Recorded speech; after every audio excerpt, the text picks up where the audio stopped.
E essa análise, muitas vezes, ela é bem apaixonada, com frases que dizem: olha, mas nas secas as térmicas na base valem a pena. Se a demanda crescer, vamos precisar de térmicas. E, como eu falei, essas análises são muito mais emocionais, na minha visão, do que racionais. Oi, aqui é o Paulo Pedrosa, presidente da Abrace. E hoje eu estou com Felipe Soares, diretor técnico da associação. E esse é o nosso podcast. Também estão conosco hoje dois dos maiores especialistas em energia do Brasil: Tiago Barral, presidente da empresa de pesquisa energética, e Luiz Barroso, presidente da PSR e do painel E+, no Instituto E+, Transição Energética. O Instituto recentemente publicou uma avaliação muito interessante sobre as oportunidades do gás natural para o Brasil. E é justamente sobre isso que nós vamos falar com os dois. Felipe, conta um pouco aí da trajetória da Lei do Gás. A Lei do Gás está recebendo um amplo apoio da indústria nacional. Nós da Abrace, a CNI, o Fórum do Gás e o Movimento Gás para Sair da Crise trabalhamos muito pela aprovação do texto na Câmara dos Deputados. Estão conosco nesse movimento os produtores de gás do IBP e os transportadores da ATGás. Além disso, o governo atuou de forma firme e unida pela aprovação. Mas agora, no Senado, ressurgem pressões e discursos derrotados na Câmara. Volta a tese da universalização dos tubos. Volta a tese das termoelétricas impostas para viabilizar gasodutos. E voltam as reações que querem transformar uma lei criada para acabar com um grande monopólio nacional e estatal do gás em um ambiente para o surgimento de monopólios locais e privados. Obrigado, Felipe. Agora nós temos, para o Barroso e para o Barral, temas que nós gostaríamos que eles explorassem à luz do que você falou agora, Felipe, e das três provocações que vamos fazer. A primeira delas é: universalizar o gás natural, ou seja, levar gás canalizado para toda a população brasileira, é uma demanda que faz sentido? O gás tem uma natureza semelhante à da energia elétrica? E que outras alternativas podem surgir para universalizar os benefícios do gás natural? Oi, Pedrosa e Felipe, obrigado pelo convite. É um prazer conversar com vocês e também com o Luiz Barroso nesse podcast da Abrace. A EPE, de fato, tem feito ao longo dos últimos anos muitos estudos, publicações, eventos técnicos, justamente para apoiar o desenvolvimento do mercado de gás natural no Brasil, inclusive vendo e aprendendo com os erros e acertos de outros países. Agora, respondendo à sua pergunta. Sob a ótica do planejamento energético, o objetivo é levar energia de forma confiável, segura, sustentável e a preços justos para atender às necessidades da população, da economia. Para alguns serviços energéticos demandados pela sociedade, como iluminação, geladeira, TV, computador, aparelho de ar-condicionado, só para dar alguns exemplos, não tem muito jeito, tem que ser energia elétrica mesmo. Por isso, nesse caso, a universalização do acesso é tão importante para o desenvolvimento socioeconômico do país. Por outro lado, para alguns outros serviços energéticos, você pode ter diferentes combustíveis alternativos, inclusive competindo entre si, sendo que cada combustível naturalmente vai ter a sua infraestrutura logística e, consequentemente, uma lógica econômica para a viabilização do seu fornecimento. Então, se essa lógica econômica não for observada, o resultado tende a ser custos elevados. De uma forma geral, o gás natural acaba sendo uma oportunidade para substituir outros combustíveis, principalmente na indústria, nos transportes, mas também na geração de energia elétrica. O gás pode substituir alternativas como coque, biomassa, óleo combustível, diesel e outros. Então, por isso, o preço do gás para o consumidor é tão importante. Se o gás chegar caro, o consumidor vai acabar, muitas vezes, buscando outra fonte mais barata, o que acaba tornando difícil o crescimento do mercado de gás nesse contexto. Outra coisa que é muito importante é que os gasodutos são obras custosas, né? Principalmente dependendo da extensão, do seu diâmetro, são obras que podem custar bilhões de reais. Por isso, para cada novo trecho que for planejado para ser construído, é fundamental que seja feita uma análise de custo-benefício. Sem isso, mesmo com as melhores das intenções, nós corremos o risco de aumentar o custo do Brasil e até aumentar a conta de subsídios, só que sem um efetivo retorno para a sociedade brasileira. Então, cada trecho de gasoduto vai ter a sua lógica própria de viabilidade econômica, não tem uma regra universal.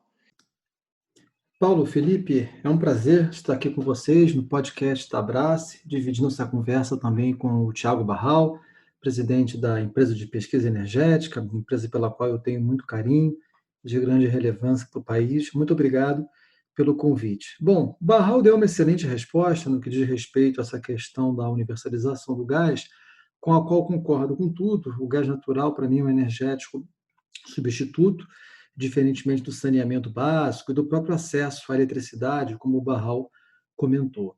Esse reconhecimento do caráter substituto do gás, né, ele é factualmente, inclusive, observado em inúmeras instâncias. Só para dar dois exemplos aqui aos nossos espectadores, nos processos tarifários das concessionárias de gás canalizado do Estado de São Paulo, conduzidos pela Arcesp, que é a agência reguladora de saneamento e energia de São Paulo, eu até tive a chance de atuar no primeiro ciclo de revisão tarifária, lá em 2003, 2004, dessas concessionárias, mas nesses processos, a Arcesp trata o gás explicitamente como energético substituto. Tá? É explicitamente mencionada a necessidade de tratar a sua competitividade, quer dizer, a concorrência e a penetração em relação aos energéticos substitutos no processo tarifário como um todo.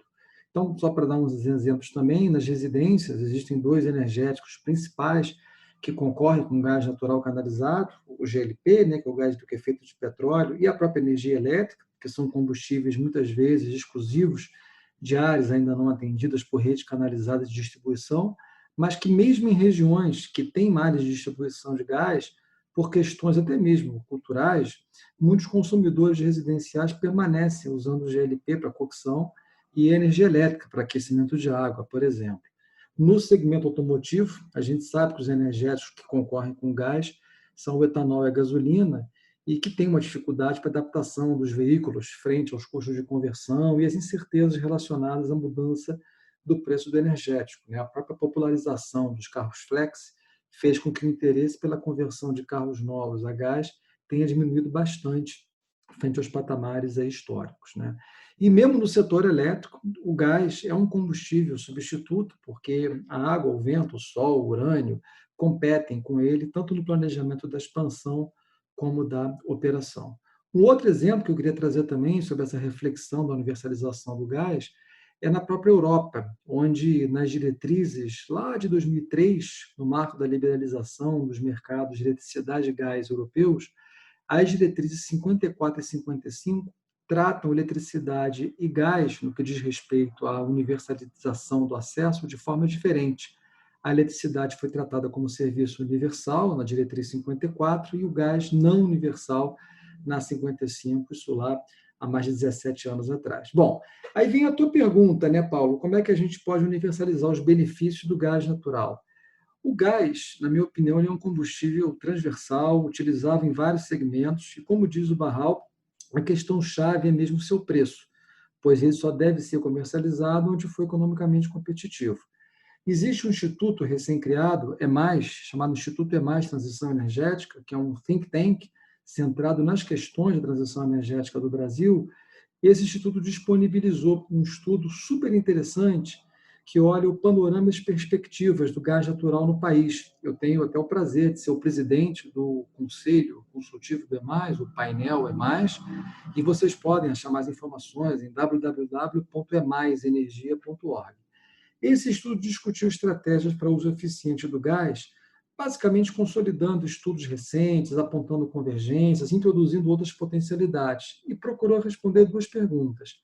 Quanto a concorrência pode ampliar o mercado de gás e se a expansão do gás pode ser feita de forma sustentável, evitando ativos que no futuro venham a ser subutilizados e grande aumento de emissões. Então, basicamente, o estudo consolidou uma análise de que se o preço do gás chegar na faixa de $7 o milhão de BTU no cliente, está entregue no cliente, existem oportunidades incríveis para o gás na indústria e transporte de cargas, e mesmo na geração termoelétrica inflexível, mas nesse caso o gás precisa chegar um pouquinho mais barato, ali na casa dos 4 ou 5 dólares o milhão de BTU na térmica. O potencial do aumento de consumo anual é significativo para caramba, da ordem de 42 milhões de toneladas equivalentes de petróleo por ano, a mais ou menos 120 milhões de metros cúbicos por dia, é o dobro do consumo final de gás atual, ali o dado de 2018. No setor industrial, estima-se, por esse estudo, que o aumento da demanda estaria puxado pelos segmentos do cimento, cerâmica, siderurgia e da indústria química, através da reativação, a construção de plantas para a produção de fertilizante, internalização da produção de metanol e novas plantas de produção de etano. Já no segmento de cimento e siderurgia, se eu não me engano, o cenário de substituição forte do coque utilizado, petróleo ou carvão, puxa a substituição, e essas são indústrias que estão muito próximas de gasodutos existentes. E no setor de transporte, o gás pode substituir mais ou menos um quarto do diesel consumido por caminhões de cargas pesados e semipesados, com uma vantagem super legal, pois os principais troncos de tráfego estão próximos aos gasodutos existentes. Talvez o setor de transporte, Paulo, seja o único que precise de um programa aí mais governamental para iniciar esse processo de substituição de diesel, visando reduzir importações, tornar o frete de carga mais barato, com ganhos indiretos e contribuir para a redução das emissões. Tudo isso está disponível no estudo e sobre a geração térmica a gente vai falar já novamente. As fontes de energia renovável, como eólica e solar, ganham cada vez mais destaque na expansão do atendimento da demanda de energia elétrica. O que isso tem a ver com as térmicas inflexíveis? Elas podem ajudar ou atrapalhar na expansão da energia limpa. E as térmicas flexíveis? Elas contribuem ou competem com as renováveis? Aumentam ou diminuem os custos finais da energia elétrica? Olha, responder essa pergunta, Pedrosa, implica necessariamente se perguntar antes qual o preço do gás disponível para uma nova termoelétrica e também qual o contexto de matriz em que se insere. As fontes renováveis têm sido uma marca da nossa matriz, sendo que a eólica e a solar tiveram uma redução de custos tão grande ao longo dos últimos, principalmente 10 anos, que hoje são tidas como protagonistas na expansão da oferta de energia, inclusive no crescente mercado livre que a gente tem observado. A geração distribuída também, especialmente a fotovoltaica, vem ocupando um papel de maior destaque na nossa matriz elétrica. Então, para entender o papel das termoelétricas na nossa matriz, também é importante ter em mente duas coisas. Primeiro, o papel ainda predominante das hidrelétricas, que são sujeitas naturalmente a períodos de maior estiagem e outros de maiores vazões nos rios. E segundo, a existência de um grande e robusto sistema de transmissão nacional que interliga as várias regiões, o que acaba permitindo otimizar o uso dos nossos recursos energéticos que estão espalhados pelo país.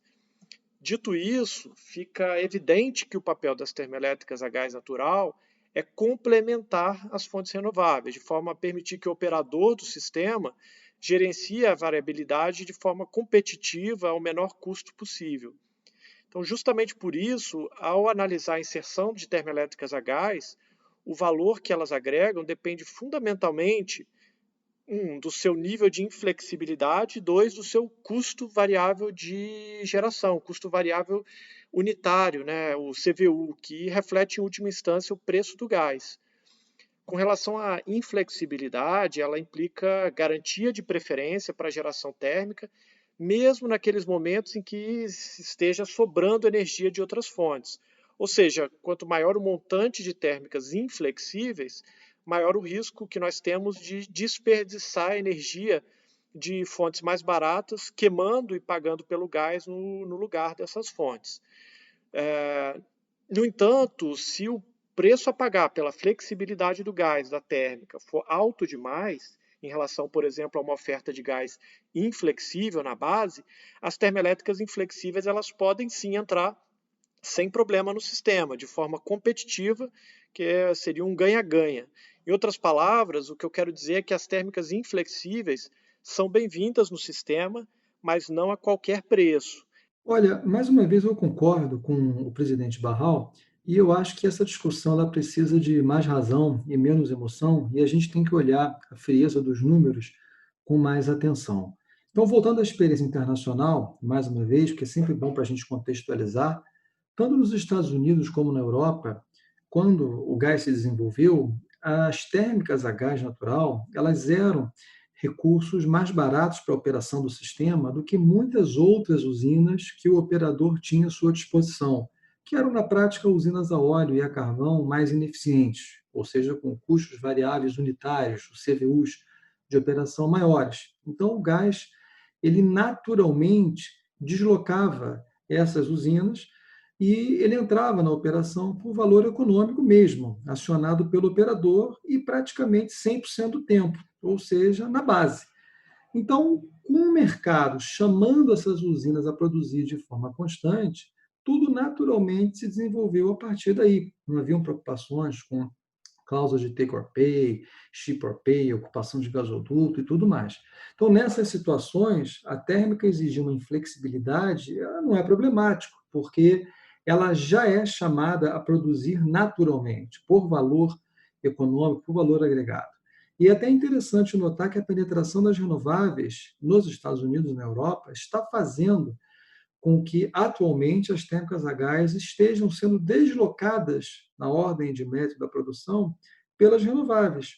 E essa sempre foi a realidade do Brasil, onde a hidrelétrica, que é um recurso na operação muitas vezes mais barato que todos, né, inclusive que o gás, acabou deslocando o gás e desloca o gás na ordem que o operador aciona as usinas para atender a demanda de energia elétrica. Então, nessas situações, a termoelétrica exigir uma inflexibilidade de produção, ela aporta custos ao sistema, né? E caso esses custos não sejam compensados por outros benefícios que essa geração inflexível pode trazer.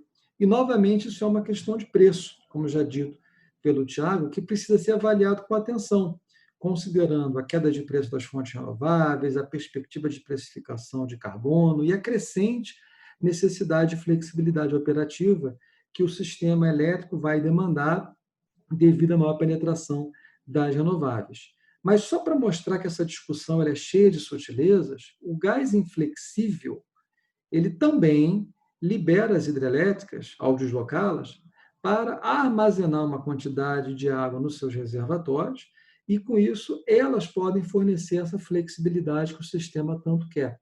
Mas se você tiver gás inflexível demais no sistema de potência, no sistema elétrico, aí a gente pode até ter que verter, quer dizer, jogar fora recursos, como o Barral já explicou. E essa análise, muitas vezes, ela é bem apaixonada, com frases que dizem, olha, mas nas secas as térmicas na base valem a pena. Se a demanda crescer, vamos precisar de térmicas. E, como eu falei, essas análises são muito mais emocionais, na minha visão, do que racionais, porque se na seca a gente precisa das térmicas na base, na chuva a gente pode dizer que não precisa também.